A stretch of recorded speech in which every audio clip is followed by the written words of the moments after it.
നമസ്കാരം, JB ജംഗ്ഷനിലേക്ക് സ്വാഗതം. വിനോദ മേഖലയിലെ മിന്നും താരങ്ങളായിട്ടുള്ള ഷാജോണും ടിനി ടോമും ഒരുപാട് കാര്യങ്ങൾ ഇനിയും അവരിൽ നിന്ന് ചോദിച്ചറിയാനുണ്ട്. ഇവരുമായിട്ടുള്ള വർത്തമാനം ഇവിടെ തുടരുകയാണ്. നെഗറ്റീവ് വേഷങ്ങൾ നമ്മുടെ സൂപ്പറൻ ചെയ്തിട്ടുണ്ട് ഒരുപാട്, നിരവധി സിനിമകളിൽ. ഇല്ലേ? അല്ല, ജീവിതത്തിലല്ല, ജീവിതത്തിലെന്ന് പറഞ്ഞാൽ യഥാർത്ഥത്തിൽ ഒരു മാലാഖയുടെ സ്വഭാവം, ഒരു വിശുദ്ധന്റെ ഒരു സ്വഭാവം ഉള്ള വ്യക്തിയാണ് ടിനി ടോം എന്നുള്ള കാര്യം പ്രേക്ഷകരുടെ മുമ്പിൽ ഒന്നും കൂടി അടിവരയിടുകയാണ്. നെഗറ്റീവ് റോളുകൾ ഒരു പക്ഷേ നിങ്ങളെന്നുള്ള നടന് കുറച്ചും കൂടി റേഞ്ച് വർദ്ധിപ്പിച്ചു കൊടുക്കും അല്ലേ? കോമഡി നമ്മൾ പ്രൂവ് ചെയ്തിട്ടുള്ളൊരു ഏരിയയാണ്. അപ്പോൾ അല്ലാത്ത നമ്മൾ ചെയ്യുമ്പോഴാണ് ആൾക്കാർ വിളിക്കുക. ഇപ്പോൾ കോമഡി ചെയ്ത് കഴിയുമ്പോൾ അത്രയും വിളി വരില്ലേ? എനിക്ക് തോന്നുന്നു വില്ലൻ ചെയ്തപ്പോഴായിരിക്കും ഷാജോൺ ഏറ്റവും കൂടുതൽ വിളി. നിങ്ങൾ ഇങ്ങനെ ഒരു മുഖമുണ്ടല്ലേ, അപ്പോൾ അവിടെയാണ് കൂടുതൽ ആപ്രിസിയേഷൻ കിട്ടുന്നത്. ഷാജോൺ ഇതൊക്കെ ചെയ്ത ശേഷം വീട്ടിൽ ചെന്നപ്പം ഈ സിനിമയെ കണ്ട് മക്കളൊക്കെ ചെറിയ കുട്ടികളല്ലേ, ഇങ്ങനെ ഈ കുറുകുര കഥാപാത്രമൊക്കെ ചെയ്യും, പ്രത്യേകിച്ച് ലാലിനെ പോലെ ഒരാളെ ഇങ്ങനെ മർദ്ദിക്കുന്നു ആ കുടുംബത്തിനൊരു. അല്ല, എൻ്റെ വൈഫ് സത്യം പറഞ്ഞാൽ ദൃശ്യം കാണുന്നത് 2 ദിവസം മുമ്പാണ്. അപ്പോൾ ഷാജോനെ കുറിച്ച് ഇങ്ങനെ ഒരു ഇമേജാണ് ഉള്ളത്, ചിരിപ്പിക്കുന്നൊരു.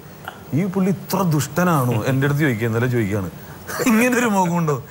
അപ്പം അത്രയും ഇൻഫ്ലുവൻസ് ചെയ്തത് സിനിമയാണ്. നമ്മൾ സിനിമാക്കാരനായിരുന്നിട്ടും അത്ര ഇൻഫ്ലുവൻസ് ആയി എന്നുള്ള. ഷാജോനെ അപേക്ഷിച്ച് എത്ര ഭേദമാണ് ഞാനതും കൂടി തന്നെ പറഞ്ഞിട്ടുണ്ട്.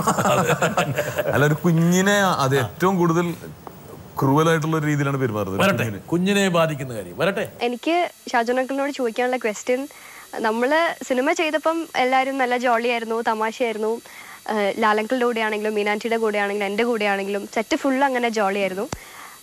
നമ്മൾ ആ സീൻ ചെയ്ത് കഴിഞ്ഞ് അങ്കിൾക്ക് ഫിലിം കണ്ടപ്പം എന്നോട് അങ്ങനെ ചെയ്തത് അതിൽ അങ്കിൾക്ക് വിഷമമാണ് തോന്നിയത്, അതോ അത് കണ്ടപ്പോൾ എന്തായിരുന്നു അങ്കിളുടെ ഫീലിംഗ്?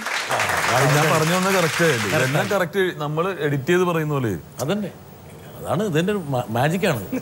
കുഞ്ഞിൻ്റെ കാര്യമാണ് കറക്റ്റ്. കുഞ്ഞിൻ്റെ കാര്യമൊന്നും കുഞ്ഞ് വരാതിരിക്കാൻ പറ്റില്ല. ഷാജോൺ, എനിക്കത് ചെയ്യുന്ന സമയത്ത് ഭയങ്കര ടെൻഷൻ ഉണ്ടായിരുന്നു സാർ. ഒന്നാമത്തെ കാര്യം, എൻ്റെ മോളെ കഴിഞ്ഞും ഏജ് ഒക്കെ കൂടുതലുണ്ടെന്ന് തോന്നുന്നു എസ്തറിന്. പക്ഷേ ഏകദേശം ശരീരം ഏകദേശം സൈസൊക്കെ ഏകദേശം ഒരുപോലെ. അപ്പോൾ ഇവളെ ഈ കൊച്ചിനെ എസ്തറിനെ തല്ലേണ്ട സമയത്തൊക്കെ എനിക്ക് എൻ്റെ മോളെയാണ് എൻ്റെ മനസ്സിലോട്ട് ഓർമ്മ വരുന്നത്. പിന്നെ ആ കൊച്ചിൻ്റെ ഒരു എക്സ്പീരിയൻസ് എന്ന് പറഞ്ഞാൽ നമുക്ക് ഈ അടിക്കുന്ന സംഭവത്തിലൊക്കെ നമ്മളിങ്ങനെ അടിക്കുമ്പോൾ എങ്ങാനൊന്നും മുൻപോട്ട് വന്നാലും നമുക്ക് അഡ്ജസ്റ്റ് ചെയ്ത് അടിക്കാൻ പറ്റില്ല ആ അടി. അത് പെട്ടെന്നുള്ളൊരു അടിയാണ്. അപ്പോൾ ജിത്വായി പറഞ്ഞ് ഇങ്ങനെ ദേഷ്യപ്പെട്ട് ഇങ്ങനെ നിന്നിട്ട് ഇനി ഒരു രക്ഷയില്ല, നമ്മൾ എത്ര ശ്രമിച്ചിട്ടും സത്യം പുറത്ത് കിടക്കാൻ കൊണ്ടുവരുന്നില്ല, ഇനി ഒരു കച്ചിത്തുരുമ്പ് ഇവളെ ഉള്ളൂ, ഈ കൊച്ചിനെ തല്ലിയാലേ കൊച്ചു പറയുള്ളൂ എന്നൊരവസ്ഥയിൽ അവസാനം തല്ലിപ്പോവാണ്. അങ്ങനെ ഒരു അടിയായിരിക്കണം ഷാജോൻ അടിക്കുമെന്ന് പറഞ്ഞു. അപ്പോൾ ഈ എങ്ങാനും എപ്പോൾ അടിക്കുമെന്ന് എനിക്കൊരു ടൈമിങ് ഇവർക്ക് പറഞ്ഞു കൊടുക്കാനും പറ്റില്ല. മുകളിട്ട് അടിക്കും കേട്ടോ എന്നൊന്നും പറയാനും പറ്റില്ല. അപ്പോൾ അവൾ റെഡിയായി നിൽക്കുകയും ചെയ്യും. അപ്പോൾ എങ്ങാനും ഇങ്ങനെ വീശി അടിക്കുമ്പോൾ ആ കൊച്ച് ജസ്റ്റ് ഒന്ന് മുമ്പോട്ട് വന്നു കഴിഞ്ഞാൽ അത് ഭയങ്കര പ്രശ്നമാണ്. അപ്പോൾ എനിക്ക് ആ ഒരു പേടി ഉണ്ടായിരുന്നു. അപ്പോൾ ഞാനാണ് അവളോട് തമാശകളെല്ലാം ഇങ്ങനെ പറയും. എന്തെങ്കിലുമൊക്കെ ടിഫിനൊക്കെ കൊണ്ടുവരുമ്പോൾ ഇവർക്ക് 2 എക്സ്ട്രാ ഒക്കെ എടുത്തൊക്കെ കൊടുത്ത് ഇവളോട് തമാശകളൊക്കെ പറഞ്ഞ് ഇങ്ങനെ ഇരിക്കും. നമ്മൾ നീ ഫ്രണ്ടോട്ട് വരുന്നൊക്കെ പറഞ്ഞ് ഞാൻ ആ സീക്വൻസ് ചെയ്തത്. പക്ഷെ അവൾ ഭയങ്കര മിടുകയാണ്. അവൾ കറക്റ്റായിട്ട് റിയാക്ട് ചെയ്തു. അല്ലെങ്കിൽ 1-2 തവണയൊക്കെ ചെയ്യേണ്ടി വന്നു കഴിഞ്ഞാൽ നമുക്ക് പറയാൻ പറ്റില്ല, ആദ്യം ചെയ്യുന്ന ഒരു ഇത് കിട്ടില്ല ചിലപ്പം ഒറിജിനാലിറ്റി. ഒറ്റ ടേക്കിൽ തന്നെ അത് ഓക്കെ ആയിരുന്നു. അടിച്ച് വീട്ടുകാർ പോയിട്ട് ഈ സിനിമ കണ്ടിട്ട് എന്താ പറഞ്ഞത്? വീട്ടുകാർ പോയിട്ടെന്ന് പറഞ്ഞാൽ എന്തോന്നാ ഒരാഴ്ച സത്യം പറഞ്ഞാൽ ഞാൻ പുറത്തോട്ട് ഇറങ്ങിയില്ല. കാരണം ഫസ്റ്റ് ഡേ മുതലുള്ള എല്ലാവരുടെയും ഫോൺ വിളികൾ അങ്ങനെയൊക്കെ ആയിരുന്നു. എല്ലാവരും വളരെയധികം അപ്രീഷിയേറ്റ് ചെയ്യുന്നുണ്ടെങ്കിലും ചേട്ടാ ഇപ്പം കിട്ടിയാൽ ഞങ്ങൾ കൈകാലം തല്ലുകൂടി കിട്ടാന്നൊക്കെ പറഞ്ഞിട്ട് കോഴിക്കോട് നിന്ന് അവിടെ നിന്നൊക്കെ വിളിച്ചോണ്ടിരിക്കുന്നത്.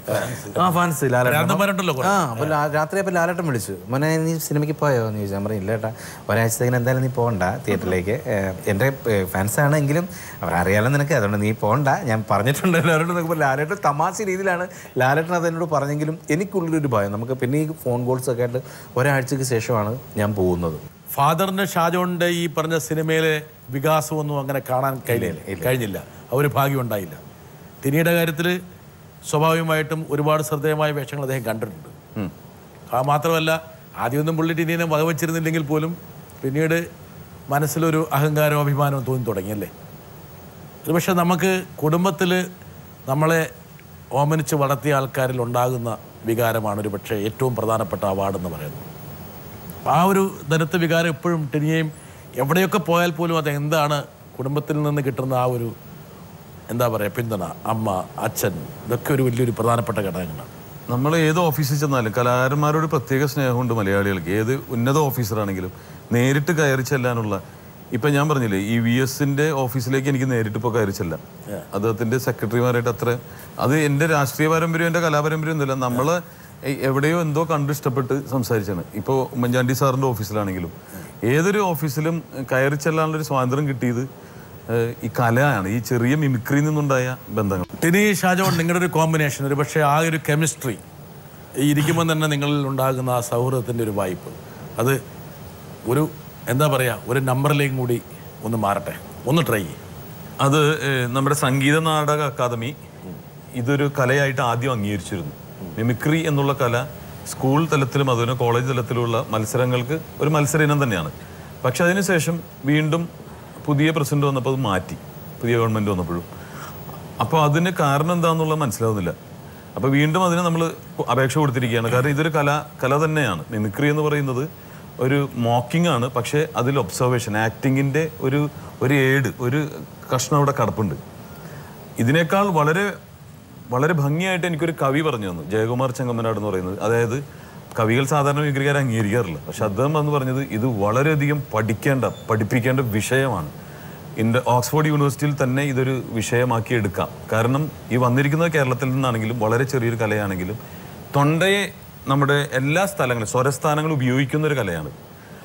അപ്പോൾ ഈ പല ഭാഷകൾ, ലോകത്തിലെ ഏറ്റവും ബുദ്ധിമുട്ടുള്ള ഭാഷ എന്ന് പറയുന്നത് ചൈനീസാണ്. പക്ഷെ അതിന് അനുനാസികം മാത്രമാണ് ഇങ്ങനെ ഉണ്ടാവുള്ളൂ. പക്ഷേ മലയാളികൾ പാടുമ്പോഴും അതുപോലെ തന്നെ ഉപയോഗിക്കുമ്പോഴും മലയാളത്തിൻ്റെ വ്യഞ്ജനാക്ഷരങ്ങളൊക്കെ ഉപയോഗിക്കുമ്പോൾ ഖ ഖ ന ഠ ന എല്ലാം ഉപയോഗിക്കുകയാണ്. അപ്പോൾ ലോകത്തിലെ ഏത് ബുദ്ധിമുട്ടുള്ള ഭാഷയും പെട്ടെന്ന് വഴങ്ങും. അതുകൊണ്ടാണ് മലയാളികൾ നന്നായിട്ട് ഹിന്ദി പറയുന്നതും ചൈനീസ് ഭാഷ പറയുന്നതും അമേരിക്കൻ ആക്സന്റിൽ ഇംഗ്ലീഷ് പറയുന്നതും